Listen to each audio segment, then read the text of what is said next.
Hello dear friends, welcome and good morning to a new session of chemistry. Today we are going to talk about a very important topic of your syllabi, that is water technology.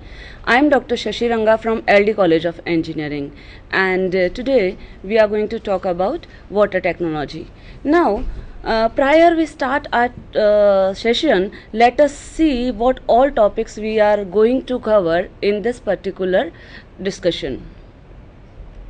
Today we are going to first take introduction about water, then uses of water, sources of water, water cycle, how water is distributed in different components of the ecosystem, distribution of water on the earth, impurities of water.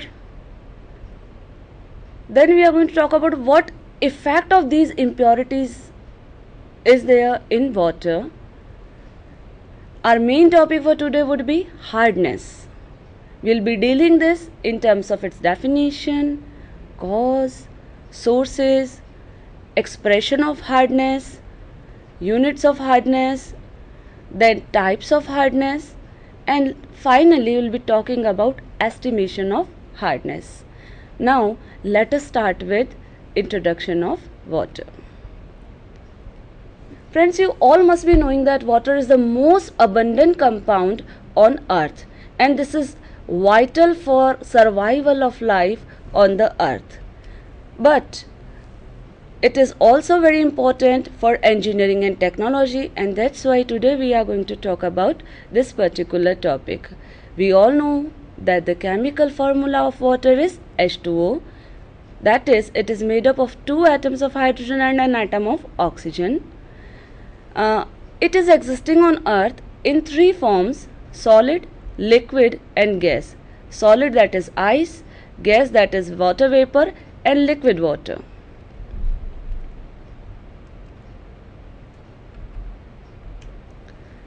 Now the molar mass of water is 18 gram per mole. It has two atoms of hydrogen, that counts for 2 gram, and one atom of oxygen, that counts for 16 gram.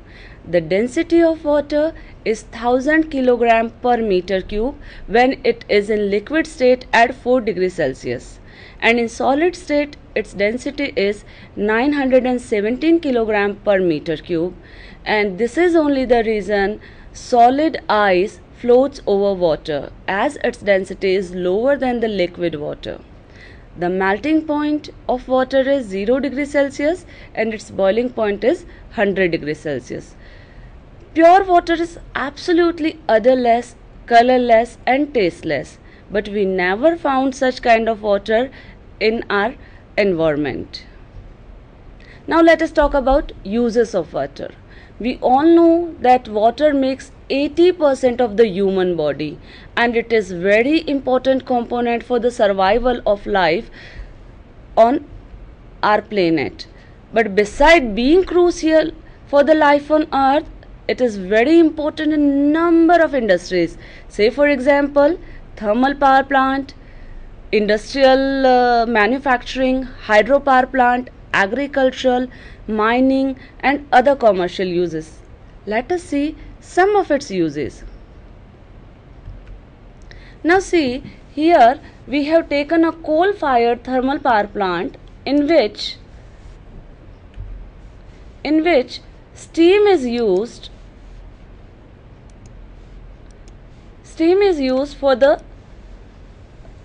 functioning of the turbine, and by which electricity is generated. Means here water is helpful in the formation of steam, in the formation of electricity via steam. Besides steam, use of steam as a generator of electricity, it is used in mining industry in number of functions. Textile industry is the major user of water. It is used as heating agent in number of industries as well as cooling agent. Now, from where we get all water, means what are different sources of water on earth, we are going to talk about that. You can see in this picture the major two sources of water are surface water and underground water. Surface water, which flows on the surface as surface runoff, and the groundwater is the water which percolate or sips down the soil and get collected over there as groundwater reservoirs.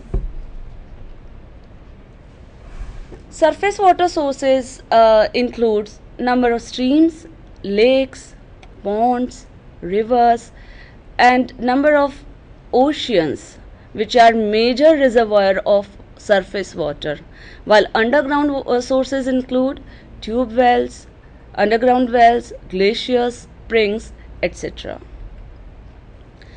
Between all these sources, water is circulated by evapotranspiration. Mane, on the earth, water keeps on moving continuously through a cycle of evaporation and transpiration, collectively known as evapotranspiration. You can see in this picture, by sunlight, evaporation happens, by which water vaporize, it condense and form cloud, and then precipitation occurs, rain falls, it forms surface runoff as well as groundwater, which goes to number of groundwater sources. So in this manner, water keeps on circulating between different component of the ecosystem, whether biotic or abiotic.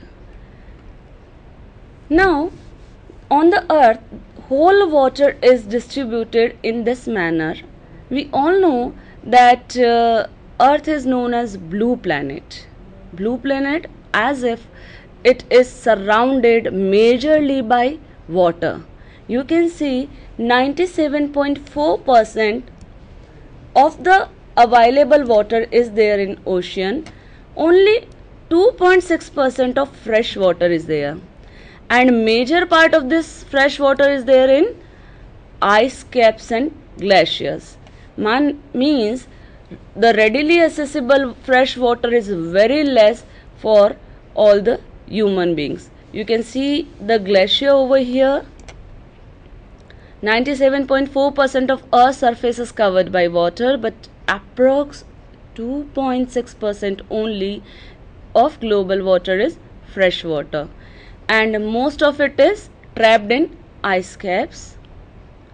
Less than 0.7% is available for human use. So we need to use water very cautiously.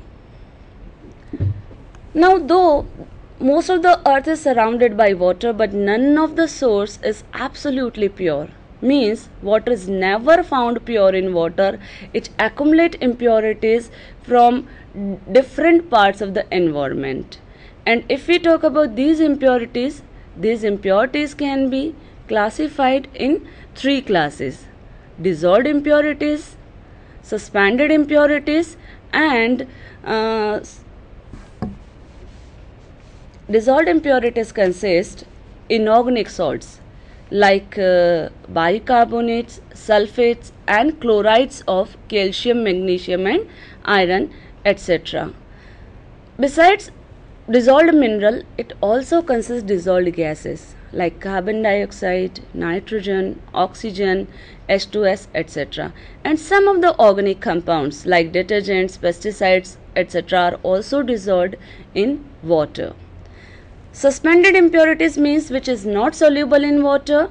They form turbidity in water, include clay, mud, vegetable and animal matters, which is decayed, like decayed leaves of the vegetable and decayed debris of dead animals. Besides suspended and soluble impurities, we have colloidal impurities. Colloidal impurities consist particle size between soluble and suspended, and this include silica, alumina, organic waste, etc.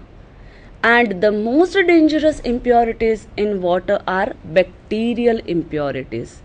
Bacterial impurities consist number of disease causing pathogens like bacteria, germs, microbes, virus, parasites, algae, etc. And this is absolutely dangerous for life.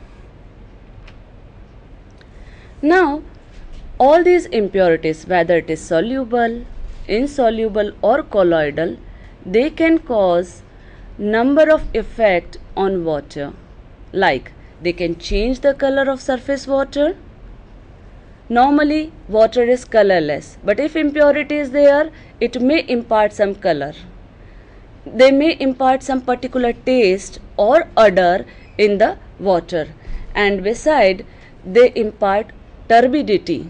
If suspended impurities are there, like dead debris of animals and plants, then they impart some turbidity in water, and microorganism causes pathogenicity in water. So, presence of impurities to a great extent is a strict no-no for water. That's why prior to use water for domestic or industrial purpose, it is always checked for its quality, means whether it is as per the standard or not. And water quality parameters are often tested by testing kit. These include dissolved oxygen, temperature, pH, total ammonical nitrogen, nitrite, hardness, alkalinity and salinity. Now these all parameters of water are expressed in particular units, like DO is expressed in ppm, temperature in either degree Celsius or Fahrenheit, pH is unitless, total ammonical nitrogen is expressed in milligram per liter or ppm, nitrites again in this, alkalinity is expressed in milligram per liter or ppm of equivalent CaCO3, and salinity is also again in ppt or gram per liter. Today we are basically going to discuss about hardness, because it is a very important parameter of water quality. If we take salinity, salinity is amount of salt in water. Amount of salt in water vary in different type of waters. Like fresh water have very small amount of salt. It's less than 2 gram per liter probably. In brackish water, it is from 2 gram to 34 gram per liter. But in sea water, that is ocean, which is very salty, the amount of salt is more than 34 gram per liter. This salt is mainly NaCl and analogous compound, but it may or may not cause hardness. Hardness is caused by a number of types of dissolved salts. And what are these salts and what is hardness? Now we are going to discuss. Hardness is a property of water which is given with reference to its action with soap. It is a property of water which prevent water to form lather with the soap, and in spite of lather, an insoluble curd or scum is formed. The definition of hardness was given on the basis of its action with soap. Now, the definition states that the property of water to form an insoluble curd with soap instead of leather is known as hardness. As it is very clear in the picture, here the hard water sample is taken and soap is mixed in this. You can see a white turbidity over here, while in the other sample, which is not hard, known as soft water, here we can see lather is formed. No scum is there. Means hard water prevent lathering or foaming with soap, while soft water lathers with the soap. So water on the basis of hardness can be of two types, hard water and soft water. Hard water is the water which prevent lathering with the soap, while soft water is the water which lathers with the soap. What causes water to be hard or soft? In the next slide we are going to talk about. Now the cause of hardness is due to presence of number of soluble salts, and this include bicarbonates, sulfates, chlorides of basically calcium and magnesium. Means when these salts, that is calcium bicarbonate, magnesium bicarbonate, calcium sulfate, magnesium sulfate, calcium chloride or magnesium chloride are present in water, then they may cause hardness. Beside these salts, there are few more salts which may also cause hardness. From where these all salts come means we need to know about the sources of hardness causing salts.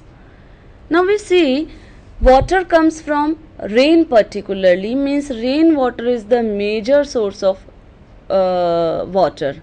When rainwater comes, then down the line it dissolves number of salts when it runs off through rocks and soils, and basically these are the soluble salts which causes hardness. These soluble salts are salts of calcium and magnesium, while the bicarbonate salts are coming